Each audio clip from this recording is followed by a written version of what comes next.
Kalau kita sudah senang melakukan hal yang haram, maka di titik itulah diri kita akan apa? Akan merasa senang dan akan tertutup dari nasihat orang lain. Paham? Maka disitulah summum bukmun umyun fahum la yarji'un. Na'udzubillah summa na'udzubillah. Summa inna nabiyya sallallahu alaihi wasallam masala lama dzakarahu. Nah, di sini Nabi Muhammad memberikan gambaran kepada kita bagi mereka yang mengentengkan apa? Hal-hal yang syubhat digambarkan oleh Nabi, yang ditakutkan keesokan harinya jatuh kepada hal-hal yang haram. Gini, kalau kita mendekati hal-hal yang syubhat, berarti kita sudah mendekati apa?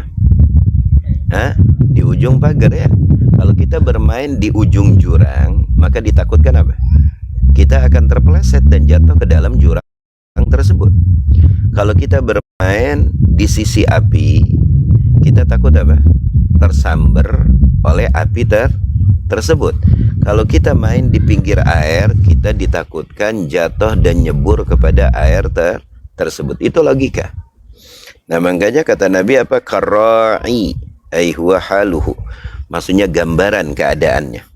Orang yang selalu melakukan syubhat itu karra'i, seperti ra'i, tahu ra'i, pengembala. Kahalir ra'i, ka seperti hal, keadaan ar-ra'i, pengembala, fa'il. Alladhi huwa hafidul hayawan. Siapa ra'i tersebut? Alladhi, yang huwa, dia si ra'i tersebut, hafidul hayawan, penjaga binatang. Kalau bahasa kita pengembala kambing ya. Karra'i, seperti pengembala kambing digambarkan oleh Nabi, yar'a, mengembalakan kambingnya, mawasyih, tuh yar'a, mengembalakan mawasyih,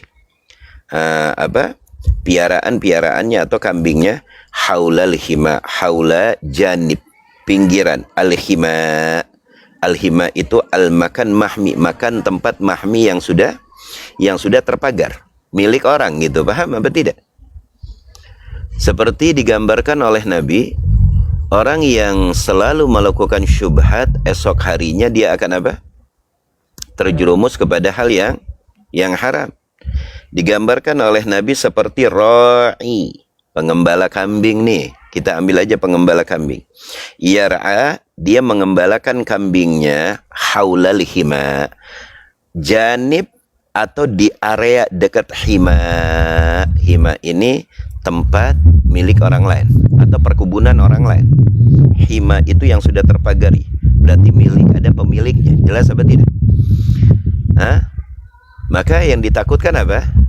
Yang ditakutkan apa? Kalau kita mengembalakan kambing dekat dengan perkebunan orang lain, yang ditakutkan apa? Si kambing tersebut akan makan apa tidak? Akan makan. Itu logika ya. Si kambing akan makan apa tidak? Nah, kalau si kambing yang makan, yang tanggung jawab siapa? Kambingnya. Kambing nggak punya dosa. Kambing nggak punya salah. Terus kambing mau dibawa ke pengadilan. Kambing jangan dibawa ke pengadilan, bawanya ke jagal. Langsung disate, baru enak itu kambing. Nah, digambarkan oleh Nabi, gentingnya orang yang melakukan syubhat itu sudah dipastikan 90% dia akan terjadi kepada hal yang haram. Seperti orang mengembala kambing di area kebun orang. Lambat laun si kambing tersebut akan menyomot makan milik orang lain. Karena yar'a haulal hima yushiku, itu ditakutkan, ayasra wa yagrub, mendekatkan atau ditakutkan. Paham apa tidak? Si kambing tersebut apa? Ayarta.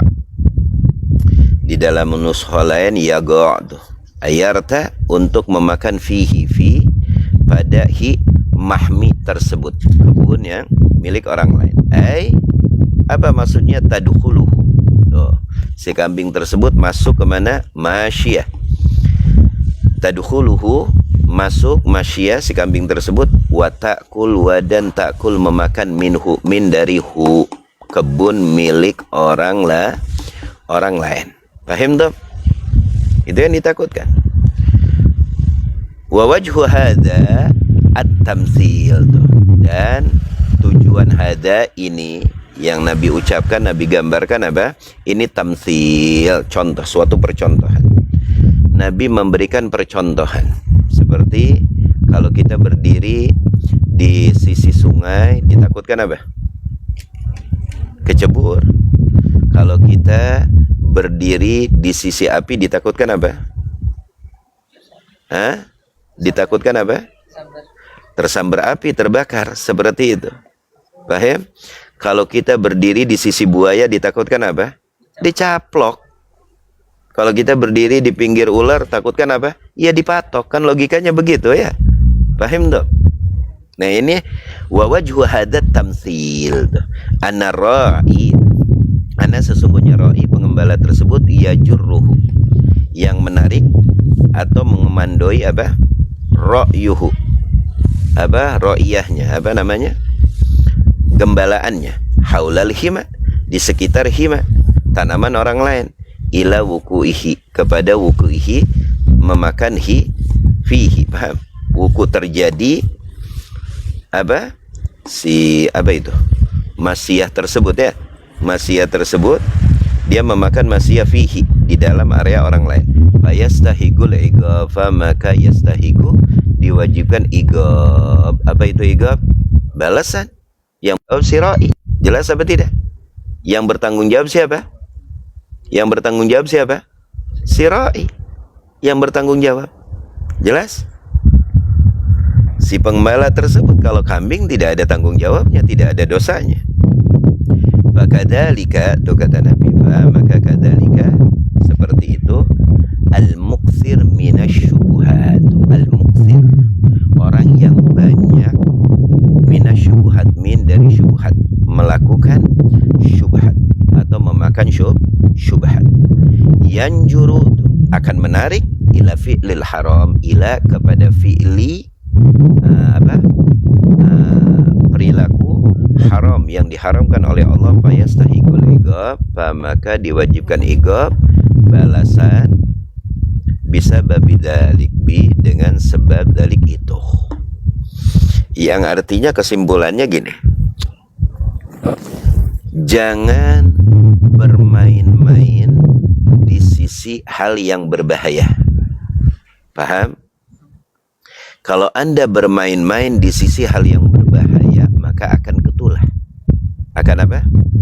Akan kembali kepada diri Anda sendiri.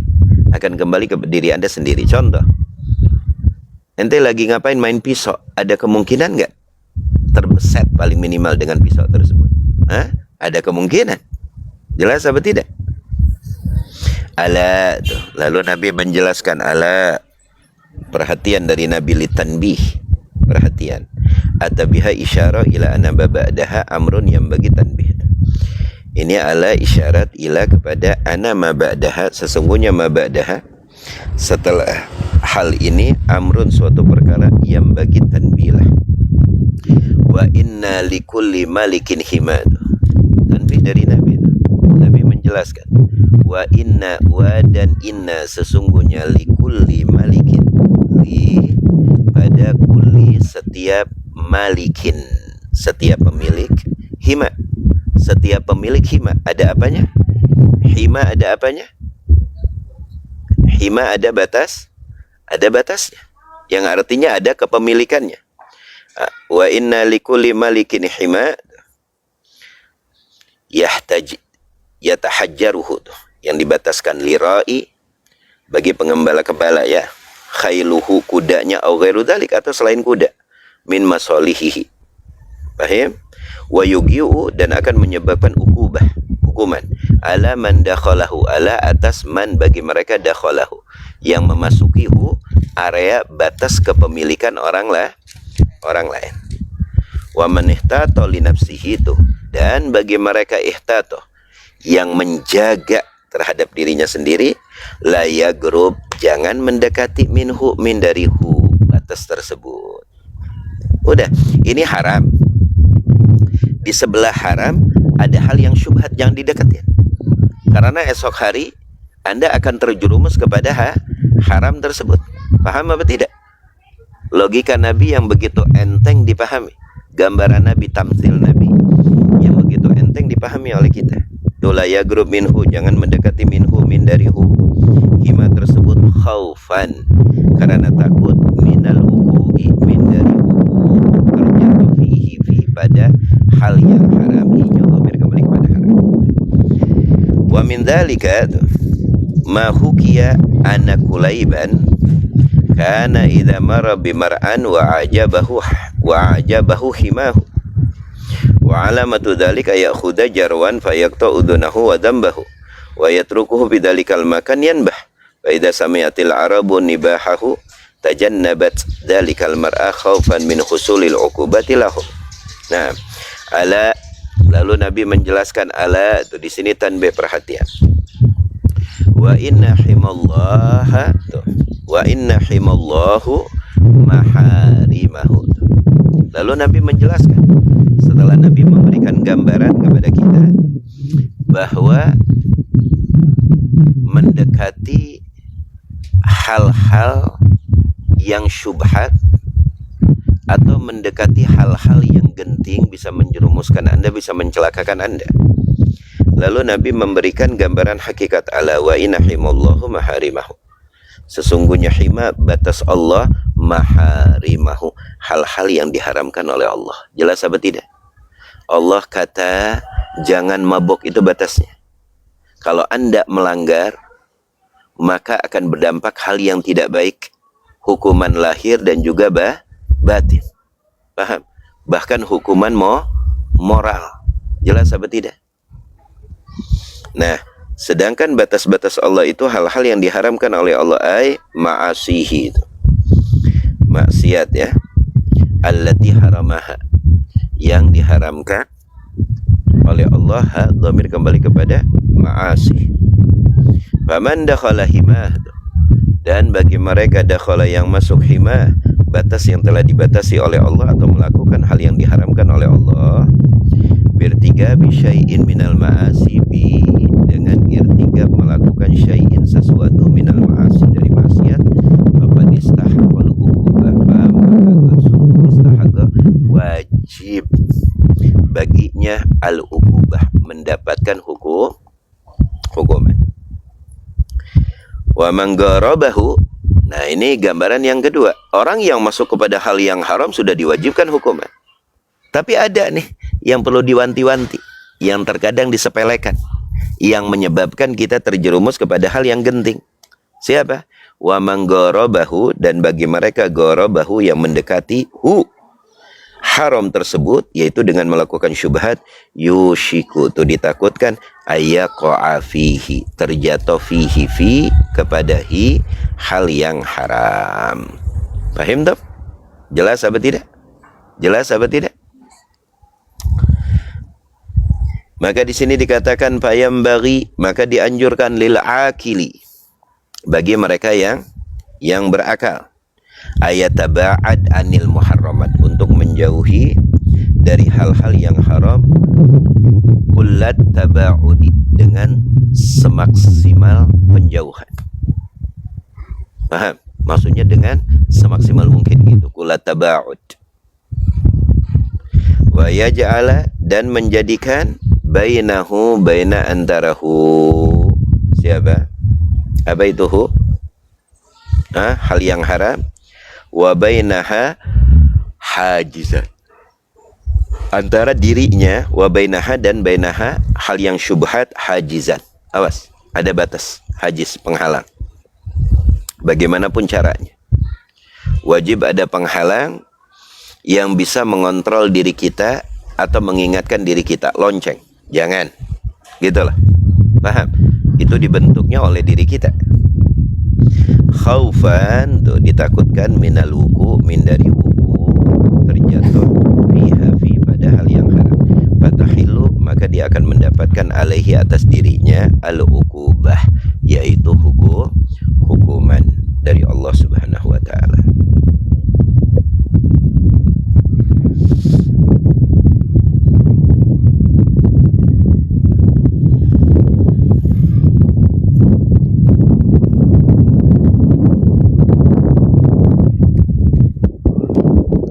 Nah,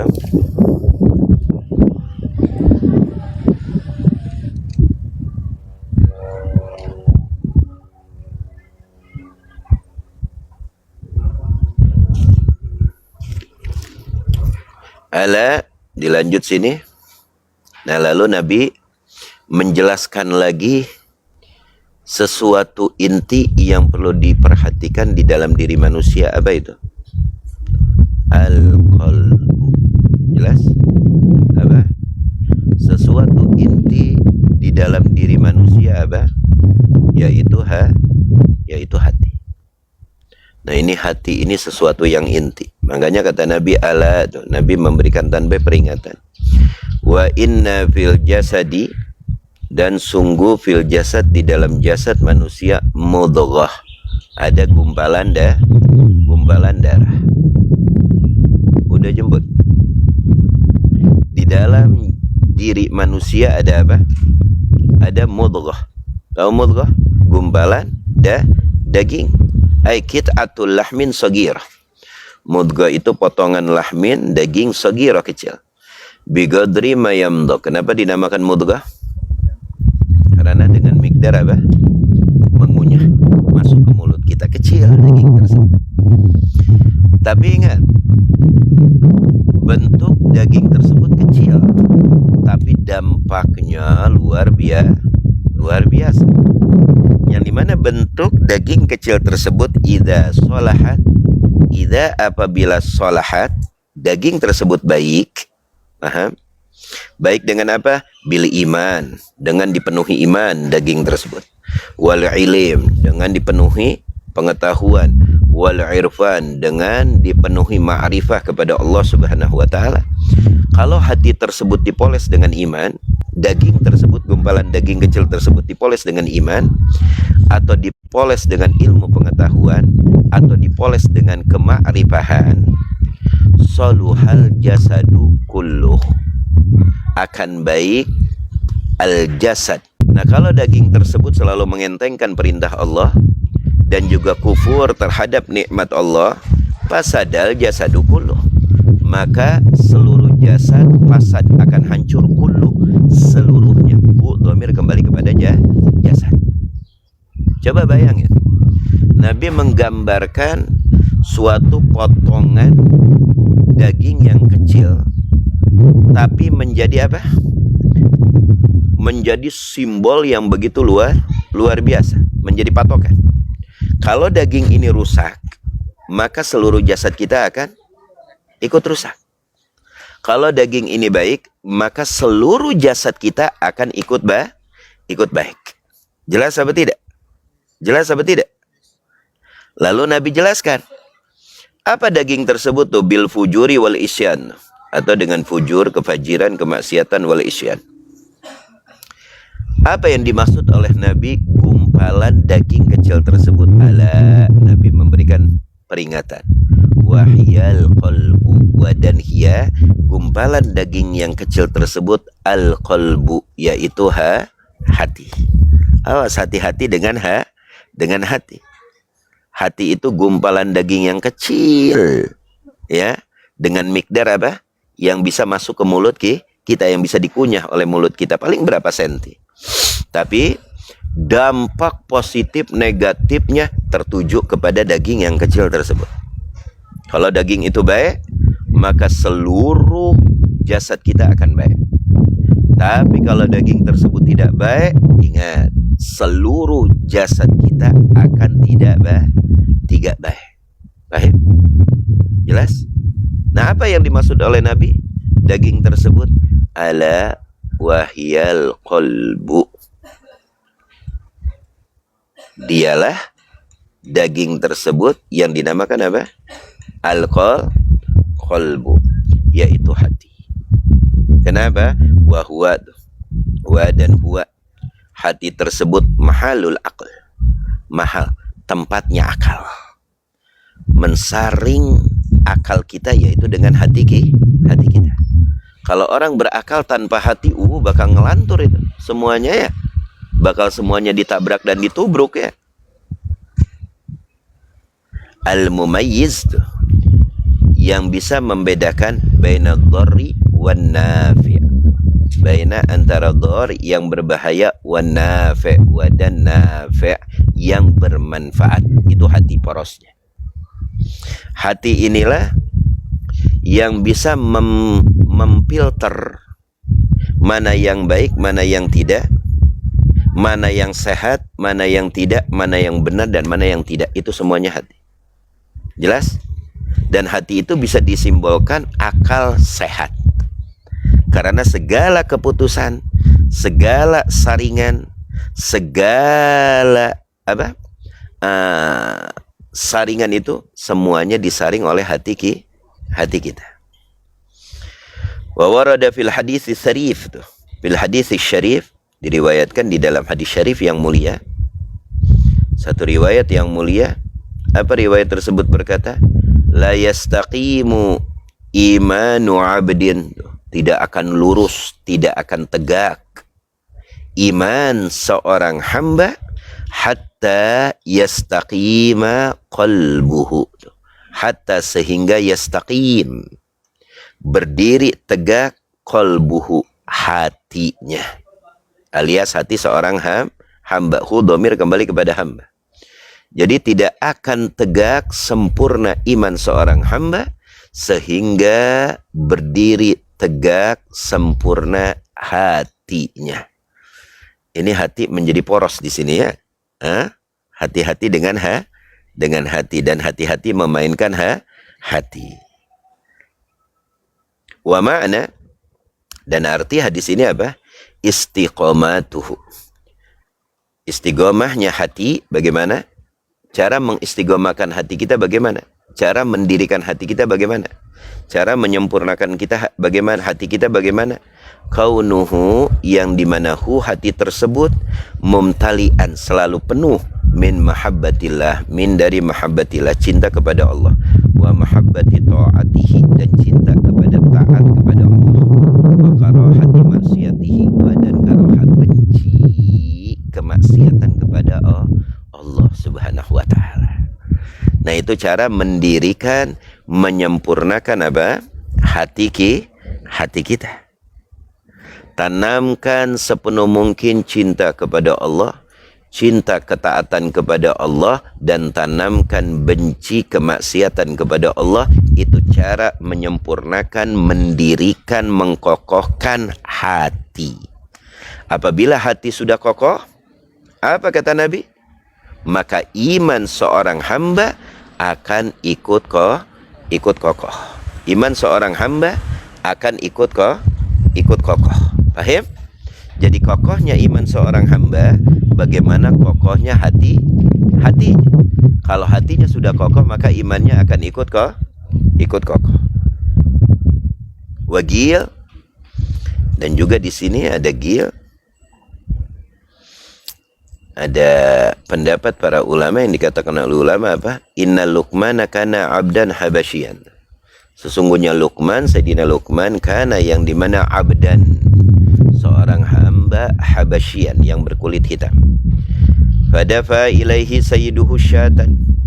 Maka dafa diberikan ilaihi kepada Luqman, sayyiduhu, tuannya dhamir kembali kepada Luqman, syatan, seekor kambing. Wa qala lahu, wa dan qala. Siapa yang berkata di sini? Sayyidnya. Tuannya berkata lahu kepada Luqman, idbahuha wa'tini bi atyabi mudghatan minha. Idbahuha. Kata sayyidnya, pemiliknya, wahai Luqman, sembelihlah ini kambing, wa'tini, dan berikan kepada aku bi atyab, bi dengan atyab, uang yang paling nikmat, mudghatan, dari dua daging, minha, min dari hak kambing tersebut. Fa'atahu, maka atahu, didatangkan oleh Luqman kepada sayyidnya, bil qalbi wal lisani, bi dengan qalbi, yaitu hati kambing, wal lisan, dan lidah kambing. Sayyidnya minta dua daging ya, yang paling nikmat dari kambing ini. Didatangkan apa? Didatangkan hati kambing dan lidah lidah kambing. Summa ba'da ayyam, kemudian ba'da ayyam, setelah lewat beberapa hari. Dafa ilaihi syatan. Dafa'a, diberikan lagi oleh sayyidnya, ilaihi, kepada Sayyidina Luqman, syatan, seekor kambing ukhra, yang lainnya. Wa qala lahu, dan berkata sayyidnya lahu kepada Sayyidina Luqman, idbahuha wa'tini akhbasi mudghatan minha. Idbahuha, kata sayyidnya, kata tuannya apa? Idbahuha, kau sembelih lagi ini kambing. Paham? Kau sembelih lagi ini kambing. Wa'tini, dan berikan kepada aku bi akhbas mudghatan minha, yang paling hina, ya, dari dua daging, dari daging kambing tersebut. Disembelih oleh Sayyidina Luqman. Maka atahu, Sayyidina Luqman membawakan kepada Sayyid tersebut, bil qalbi wal lisan bi, dengan qalbi, hati, daging lidah kambing tersebut. Fasa'alahu, maka Sayyidnya sa'alahu, mempertanyakan kepada siapa? Sayyidina Luqman, andalik, tentang dalik itu. Kenapa engkau membawakan hati dengan lidah kambing? Ketika aku minta yang paling baik dari kambing tersebut, dua daging dari kambing tersebut. Lalu kedua kali aku minta yang paling tidak baik dari dua kambing tersebut, kau bawa hati juga dan lisan juga. Maka berkata Sayyidina Luqman, humad, dua hal tersebut, yaitu hati dan lisan, atyab sya'idha toba, atyab, yang paling indah, yang paling cantik, yang paling bersih, idza, apabila toba, dua-duanya baik. Wa akhbas syai', dan yang paling hina, yang paling buruk, idza khabasa, idza, apabila khabasa, dua-dua tersebut rusak. Nah, ini pelajaran buat kita, bahwa di dalam diri manusia ada dua area yang perlu dijaga. Yang pertama hati, yang kedua lisan. Karena dua area ini area yang sangat sensitif, yang sering menjerumuskan manusia kepada dosa, bahkan kepada laknatnya Allah Subhanahu wa ta'ala. Yang pertama hati, karena terlalu banyak su'don, iri, dengki, sombong, ria. Yang kedua lisan, menghina orang, ghibah, mencaci maki orang, naudzubillah, summa naudzubillah. Tapi di balik itu, dua area ini bisa menjadi simbol seorang hamba mendapatkan ridhonya Allah, mendapatkan surganya Allah. Dengan lisan yang selalu berzikir, dengan hati yang selalu bersyukur, khudu, rendah hati, tidak takabur. Paham apa tidak? Nah, digambarkan dari dua kambing tersebut, itu gambaran pelajaran bahwa ada dua area dari manusia yang begitu genting, yang bisa menjerumuskan ke dalam neraka dan laknat Allah, lisan dan hati. Di balik itu bisa menghasilkan ridho Allah dan menghantarkan kepada surganya Allah, yaitu lisan dengan dan hati. Paham dong? Luar biasa ya. Makanya hati-hati dengan hati. Banyak orang yang terjerumus gara-gara hati. Banyak orang yang tersungkur gara-gara hati. Hati ini ya Allah, hati lembut ya, seponggek daging. Tapi hati-hati dengan hati. Kalau Anda tidak hati-hati dengan hati, kunti-kunti akan mengganggu. Paham?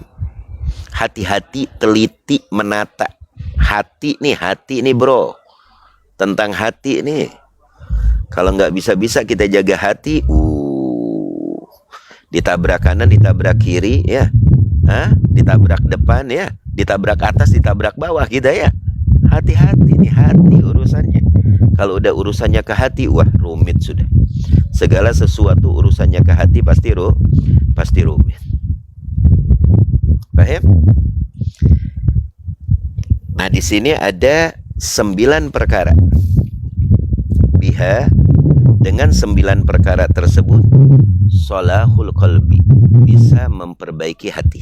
Ini ada 9 perkara nih yang bisa memperbaiki hati kita. Wa dzakarul ulama'u, disebutkan oleh para ulama, anna solahal qalbi bitis'ati asya. Sesungguhnya memperbaiki hati ada 9 perkara. Untuk memperbaiki hati ada berapa? 9 perkara. Yang pertama, qiraatul Qur'ani bitadabbur. Membaca Al-Quran bitadabbur, dengan khusyuk. Yang kedua, khala'ul batni bitaqlilil aqli. Mensedikitkan asupan makan ke dalam perut kita dengan sedikitnya makan. Yang ketiga, qiyamul laili bil ibadah. Menghidupkan malam hari dengan ibadah. Yang keempat, at-tadarru' indas sahar. At-tadarru', mendekatkan diri, menghinakan diri, muhasabah diri di tengah malam kepada Allah. Yang kelima, mujalasatus solihin, duduk selalu Anda bergaul bersama orang-orang soleh. Yang keenam, as-samat amala ya'ni, banyak diam daripada bicara, tidaklah berbicara kecuali hal-hal yang bermanfaat. Yang ketujuh, al-uzlah an ahlil jahl. Al-uzlah, menjauhkan diri dari orang-orang yang bodoh. Jangan terlalu banyak berkumpul dengan orang-orang yang menyebabkan ghibah. Yang kedelapan, tarkul khawdi finnas, meninggalkan khawd, pudul, pengen tahu dari kalangan manusia. Itu bisa merusak hati kita dan membangkitkan su'dzon, prasangka jelek. Yang kesembilan, ini yang penting, aklul halal, yaitu menjaga makanan tidak masuk kecuali yang halal. Dan ini yang paling inti, menjaga makanan yang halal. Karena tidak mungkin suatu hati akan soleh, suatu hati akan bersih jikalau makanan tidak dijaga. Halal dimakan, haram pun diembat, itu mustahil seseorang bisa memperbaiki hatinya. Nah, inilah 9 hal cara untuk memperbaiki hati kita yang disebutkan oleh para ulama. Paham toh? Jelas apa tidak? Tuh, baca Quran, tadabbur, mensedikitkan asupan makan ke dalam perut, ya. Terus qiyamul lail bil ibadah, ya bagus. Kalau anak-anak santri sare, asar aja ta'akhir banyak, ya, luar biasa. Dan tadarru' indas sahar, dan mujalasatus solihin, banyak duduk dengan orang-orang soleh. Wa huwa ra'suhad, dan makan makanan halal itu poin yang paling penting di dalam membersihkan hati. Wa huwa wa dan huwa, makanan halal tersebut ra'suha, intinya, pucuknya, pucuk daripada yang halal. Fa innahu, maka ina sesungguhnya hu, memakan makanan hal yang halal itu, yunawwirul qalba wa yuslihuhu, bisa yunawwir, mencahayakan hati, wa yuslihuhu, dan memperbaiki hati. Fatazku, maka tazku, akan bersih bidzalik, dengan itu, al-jawarih, dengan hati yang bersih, al-jawarih. Fatazku, maka tazku, akan bersih bidzalik, dengan dalik itu. Apa itu? Memakan makanan halal yang akan membersihkan hati, maka jawarih kita akan baik. Wa tudra'ul mafasid, dan terjauhkan dari mafasid, hal-hal yang merusak. Wa taksurul masoleh, dan memperbanyak masoleh, hal-hal yang baik. Paham toh? Jelas apa tidak? Nanti di sini ada hal yang penting. Memakan makanan haram, apa itu dampaknya? Hati-hati. Memakan makanan haram, dampaknya bukan sepele. Memakan makanan halal, dampaknya bukan sepele. Dampaknya luar biasa. Paham toh? Jelas apa tidak? Wallahu a'lam bishawab.